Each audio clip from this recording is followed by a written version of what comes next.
বন্ধু, কেমন আছো তুমি? অনেকদিন তোমার সাথে দেখা হয় না আমার। তুমি কি শুনছো নাকি? দেশে এখন শুধু দালালি চলিচ্ছে, দালালি। একদম ঠিক কথা কইছো।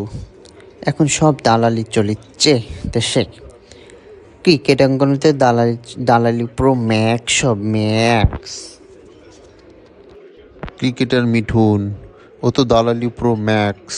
হ্যাঁ, ও দালালি শুরু করেছে।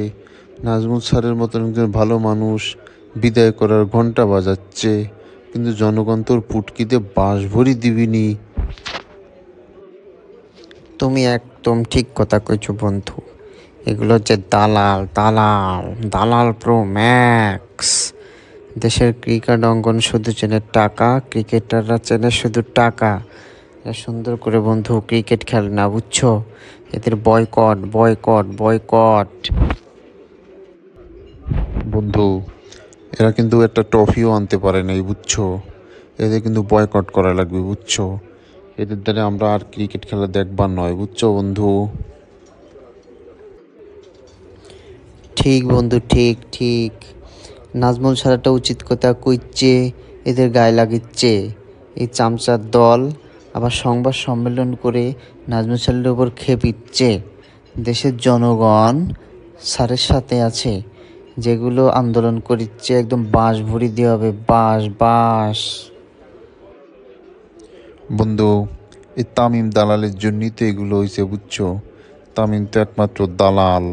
এ তো ভালো মনে করেছিল, কিন্তু এটা তো আসলে দালাল। হ্যাঁ, উপরে ফিটফাট, এ তো ভিতরে সদরঘাট, বুঝছো? কঠিন দালাল। এই দালাল দাবাগুটি চালিচ্ছে সব জায়গায়, বুঝছো? হ্যাঁ, আমি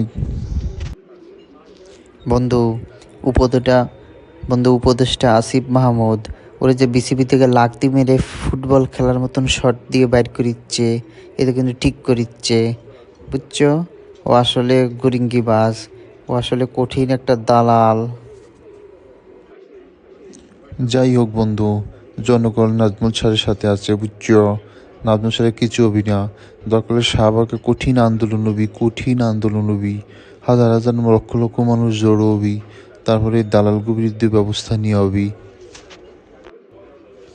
সাব্বাস বন্ধু সাব্বাস, আমিও যায়াম। নাজমুল স্যারের পক্ষে হয়ে আমিও যায়াম।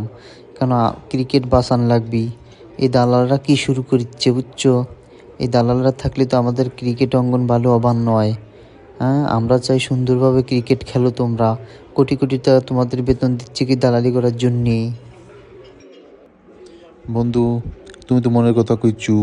এই দালালগুলোর উপর আসলে ব্যবস্থা নেওয়া লাগবে। দালালরা খুব খেপিচ্ছে, এগুলো তো আর মানা যাচ্ছে না। চলো আজকে আমরা শাহবাগ যাব, শাহবাগ যে একটা আন্দোলন করবো এই দালালের বিরুদ্ধে। দালাল আছে 10 জন, আর আমরা আছি 10 কোটি। পারবি কিভাবে করে?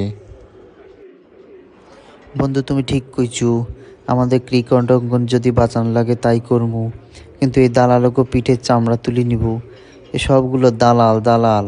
আমাদের পকেটে টাকা খেয়ে আমাদের আমাদের টাকায় গাড়িতে চড়ে, আমাদের কাটায় বিমানে চড়ে, আমাদের টাকায় 5 স্টার হোটেলে রাত যাপন করে আমাদের বিরুদ্ধেই লাগে। এগুলো সব দালালের প্যান খুলে ফেলাবে এবার বন্ধু। বন্ধু, তুমি একদম ঠিক কইছু। আমি তো তোমার পক্ষে। এই যে দালালগুলোর বিরুদ্ধে সত্যি ব্যবস্থা নেওয়া লাগবে। দালালগুলো খুব বাড়িচ্ছে।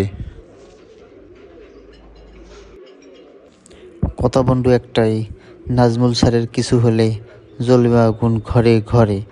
নাজমুল স্যারের কিছু হলে জ্বলবে আগুন ঘরে ঘরে। তুমি টেনশন নিয়ে না বন্ধু। নাজমুল স্যার যদি একবার পদত্যাগ করেই, আমরাও শাহবাগে অবস্থান নিয়ে এর একটা ভিত করেই ছাড়বো, দেখবা। বন্ধু, আমি তোমার সাথে পুরোপুরি সহমত। এই দালালগুলোর বিরুদ্ধে একটা ব্যবস্থা নেওয়াই লাগবে। বন্ধু দেশের আমজনতা ফাহিম স্যারের সাথে আছে, নাজমুল স্যারের সাথে আছে, বুঝছো? হ্যাঁ, এই মিঠুন তামিম এদের ফাঁসা লাল করে দেওয়া লাগবে। আমাদের টাকা ইউজ করে আমাদের উপর দালালি। বন্ধু, তুমি একদম ঠিক কথা কইচ্ছু। ও আসলে দালাল না, দালাল প্রো ম্যাক্স।